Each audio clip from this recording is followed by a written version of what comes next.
Good morning, class 12th. So we have completed till chapter 10 balance and unbalance बचे. ठीक है, तो हमारे इस बुक के सिर्फ 2 चैप्टर्स और बचे, foreign exchange and balance of payment. तो ये चीज़ें मैं कराती हूँ. इससे पहले मुझे जो आपके एग्ज़ाम में इस टाइप के क्वेश्चंस इन्वॉल्व होते हैं उसमें, तो मैं इसके बेसिस पे आपको कुछ क्वेश्चंस दे रही हूँ. ये क्वेश्चंस आपको अपनी कॉपी में करने हैं. ठीक है ना. इसको पूरे एज इट इज़ आपने अपनी नोटबुक में लिखना है because these are very important questions. So you just have to write heading assignment and you have to write these question answers in your notebook. Okay, fine. So like this, giving reason, explain how the following are treated while estimating national income. ये जो starting से हमने national income वगैरह किया है ना, पूरे last तक ये सारे इसमें क्वेश्चंस इंक्लूड होंगे. ठीक है ना. So payment of fees to a lawyer engage by a firm. आपको रीज़न के साथ एक्सप्लेन करना है कि क्यों इसको हमने नेशनल इनकम में ट्रीट किया है, कैसे ट्रीट किया है. So services purchase by one firm from another. The consultancy services of an advocate are treated as a part of intermediate consumption. उसको इंटरमीडिएट कंजप्शन की तरह यूज़ करते हैं. Accordingly payment of fees to a lawyer engage by a firm is not to be included. उसको include नहीं करेंगे national income में. ठीक है ना. तो अगर हम कोई काम करवा रहे हैं लॉयर से और उसको फीस दे रहे हैं तो वो हमारी नेशनल इनकम में नहीं इंक्लूड होती है. Second, rent free house to an employ by an employer. Rent free house to an employ by an employer is a component of compensation of employees. आपको पता है कंपनसेशन ऑफ एम्प्लॉयज़ में आता है कि भाई अगर कोई काम कर रहा है एम्प्लॉय तो उसको जैसे फ्री में घर वगैरह मिलते हैं, है ना. एज लाइक रेलवे के घर मिलते हैं जो रेलवे में काम करते हैं. सो therefore it is included in national income क्योंकि वो compensation of employees and compensation of employees is included in national income. Fine. Next आता है purchases by foreign tourist. Purchases by foreign tourist है तो purchases by foreign tourist are like export of goods. जब कोई foreign हमारे country से कोई सामान खरीद रहा है, ठीक है, सो दैट इज एक्सपोर्ट हो रहा है हमारे गुड्स एंड सर्विसेज का to the non resident. It is a part of expenditure on domestic product. हमारा ये क्या हुआ, जब वो गुड्स एंड सर्विसेज बने तो उससे क्या हुआ, हमने उसमें एक्सपेंडिचर किया तभी तो हम उसको एक्सपोर्ट कर पाएंगे. And therefore a part of national income as estimated using expenditure method. Fine. After this, next question is giving reason. Explain how should the following be treated in estimating gross domestic product at market price. Fees to a mechanic paid by a firm. Fees to a mechanic paid by a firm will not be included in the estimation of gross domestic product at market price because this fees is an intermediate expenditure for the firm and not a final expenditure. Actually, this is an intermediate expenditure, not a final expenditure. Okay. And in national income, we include only those expenditure which will stand on final goods and services. After this, interest paid by an individual on a car loan taken from a bank. Interest paid by an individual on a car loan taken from a bank will not be included in estimation of GDP at market price because such loans are not used for production purpose.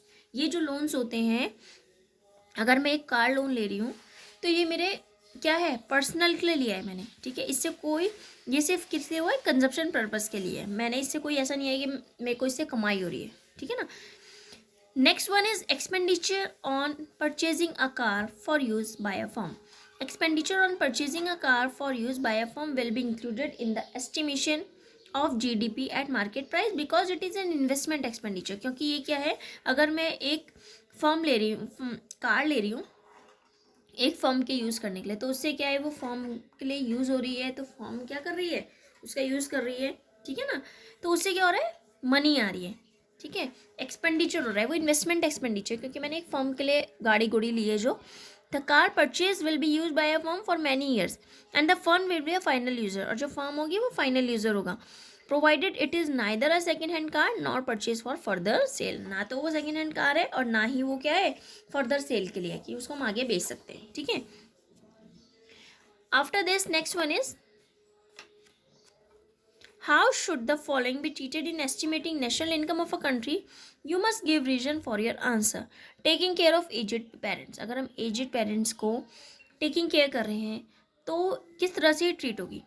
If it is a domestic care through personal services, it should not be included. However, if the care involves expenditure, अगर उसमें expenditure हो रहा है, so it should be accounted as a final consumption expenditure. ठीक है. Next आता है payment of corporate tax. Payment of corporate tax should not be included in estimation of national income because it is a transfer payment. क्योंकि transfer payment होती है firm के द्वारा. It is paid out of income and therefore it is not to be separately added in national income. ये जो है income में से ही पेड होती है, अलग से ऐड नहीं होती नेशनल इनकम में, ठीक है।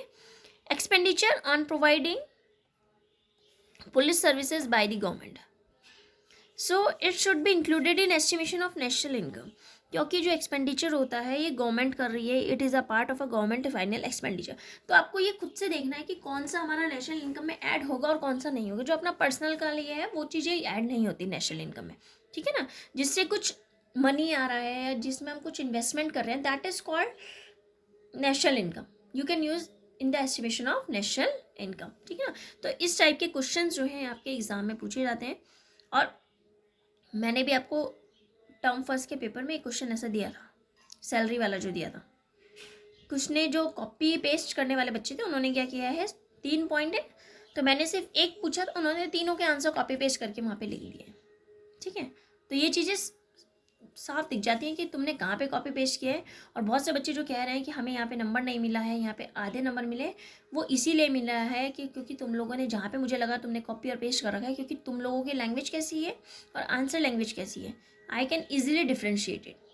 मुझे ईजिली पता लग गया है कि किसने कहाँ पे कौन सी चीज़ कॉपी करी है। कुछ वर्ड ऐसे यूज़ किया जिसका तुम्हें मतलब भी नहीं पता होगा, एक्सेलरेट पता ही नहीं होगा लेकिन वहाँ पे लिखा है, ठीक है ना। तो इसलिए मैंने बिल्कुल हाफ मार्क्स दे रखे हैं। So you have to do these type of questions and you have to prepare for it also.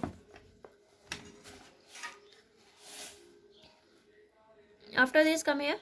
How should the following be treated while estimating national income? You must give reason. Bonus paid to employees. आप इसमें क्या कर सकते हो, एक question लिखना giving reason करके, और ये सारे पॉइंट्स इससे बनाना जो मैंने आपको इजीली बताया ना, क्योंकि सब ये नेशनल इनकम में है और सबको आपको रीजन देने, तो सब ये नेशनल इनकम वाले क्वेश्चन है। तो सिर्फ आप एक हेडिंग लिखना, giving reason explain how the following should be treated in estimation of national income and first second third fourth fifth six सारे पॉइंट्स बनाए ना, 3 पॉइंट्स जो आपको दिखे वो आपको सारे बनाने हैं, ठीक है ना। मैं इसकी भले ही स्कैन कॉपी, जो ये पेज है इसकी स्कैन कॉपी आपके उसमें भी अपलोड कर दूंगी as a note. So bonus paid to employees will be included in estimation of national income since it is a component of compensation of employees, because compensation of employees includes bonus also. After this, addition to stocks during a year. Addition to stocks during a year will be included in the estimation of national income because change in stock is a part of investment expenditure.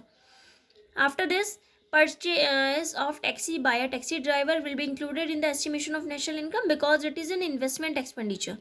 A taxi will be used by the taxi driver for several uses to earn his living. Okay? तो ये चीज़ें जो ये questions हैं ये आपको अपनी fair notebook में लिखने हैं।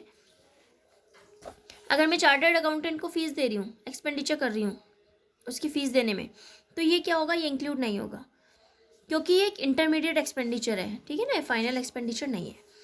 अगर मैं पेमेंट कर रही हूँ, कॉर्पोरेट टैक्स हमारा फर्म कर रहा है पे, तो ये हमारा क्या होगा, ये भी इंक्लूड नहीं होगा क्योंकि एक ट्रांसफर पेमेंट है फर्म के द्वारा, it is paid out of income, income से दिया जाता है ना टैक्स, तो so it should not be separately added in the national income. After this, purchase of refrigerator by a firm for own use, अपने firm use के लिए ले रही है, it will be included in national income क्योंकि investment expenditure है और capital formation है। अगर कोई फर्म कोई चीज़ खरीद रही है तो that will be for capital formation. Okay, refrigerator is use by the firm for several years and the firm is a final user of it. Payment of interest by a firm to a bank, payment जो interest दे रही है firm bank को, तो that is included in national income because firm borrows money for production purpose and thus it is a factor payment. Payment of interest by a firm to an individual is included in national because a bank is expected to have used individual saving for productive purpose and thus this is a factor payment. Okay, payment of interest by an individual to a bank, कोई individual अगर दे रहा है bank को तो वो include नहीं होगा। क्यों नहीं होगा, क्योंकि इंडिविजुअल ने लोन लिया है अपने कंजप्शन पर्पस के लिए, उससे कोई उसका कैपिटल फॉर्मेशन नहीं हुआ है and not for investment of productive purpose. Right, after this, payment of corporate tax bye a firm, इसमें कुछ चीज़ें देखो, ये चीज़ें पहले भी आ गया तो ये आपको दोबारा करने की जरूरत नहीं है। Purchase of machinery by a factory for own use, जो चीज़ रिपीट हो रही है you don't need to do this, so you have to do this types of questions in your. अब इसके बाद आ जाइए profits earn by branches of countries branch in other country. अगर कोई हमारी कंट्री की ब्रांच दूसरी कंट्री में है तो उससे जो प्रॉफिट हो रहे हैं, तो इट शुड बी इंक्लूडेड और not. It is not a part of domestic product of India because the branches are outside the domestic country. क्योंकि जो ब्रांच है वो आउटसाइड द डोमेस्टिक टेरिटरी है, hence it is not included in domestic product, तो वो domestic product में include नहीं होगी. After this gifts given by an employer to his employees on Independence Day. Independence Day पे जो गिफ्ट दिए जाते हैं एम्प्लॉयर के द्वारा, ठीक है ना, अपने एम्प्लॉयज़ को, so it should not be included because domestic product of India. These are transfer payment, ये ट्रांसफर पेमेंट्स में आती है. गिफ्ट्स हो गया, पेंशन वगैरह, these are all transfer payments. Purchase of goods by foreign tourist. Foreign tourist जो है हमारे गुड्स खरीद रहे हैं, so it should be included in domestic product because these are like exports. ये एक्सपोर्ट्स की तरह काम कर रहे हैं, फॉरेन टूरिस्ट खरीद रहे हैं तो पैसा हमारी कंट्री में आएगा, ठीक है ना. प्रॉफिट्स अर्न बाय, ये क्वेश्चंस मैंने आपको उसमें भी दिया था टर्म फर्स्ट के एग्जाम में. सिर्फ मैंने एक पॉइंट पूछा था लेकिन बच्चों ने तीनों पॉइंट्स लिख रखे. Profits earn bye foreign companies in India. Profits जो है फॉरेन कंपनीज इंडिया में है उससे जो प्रॉफिट अर्न हो रहा है, तो डोमेस्टिक प्रोडक्ट ऑफ इंडिया आएगा या नहीं आएगा.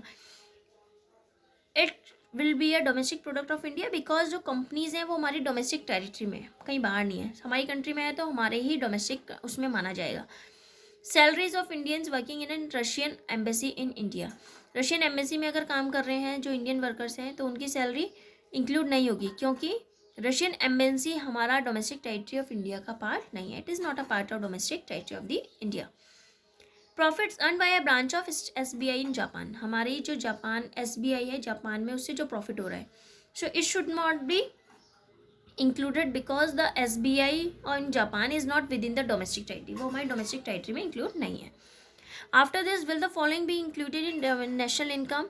ये सेम आपको सभी पॉइंट्स बना के लिखने हैं. Financial assistant to flood victim is not included in national income of India because this is an financial assistant it and it is a transfer income. Profits earned by branches of foreign bank in India, it is reflected in national income because India is a negative component because it is a part of factor income to the rest of the world. Next, salaries of Indian workers, ये same इसी तरह हो गया जैसे मैंने आपको ये वाला बताया था, है ना. तो ये आपको करने की जरूरत नहीं है. जो जो पॉइंट्स रिपीट हो रहे हैं, you don't need to do this. आपको ये सारे पॉइंट्स अपनी कॉपी में करने हैं. You have to write here assignment of national income. Okay, thank you class.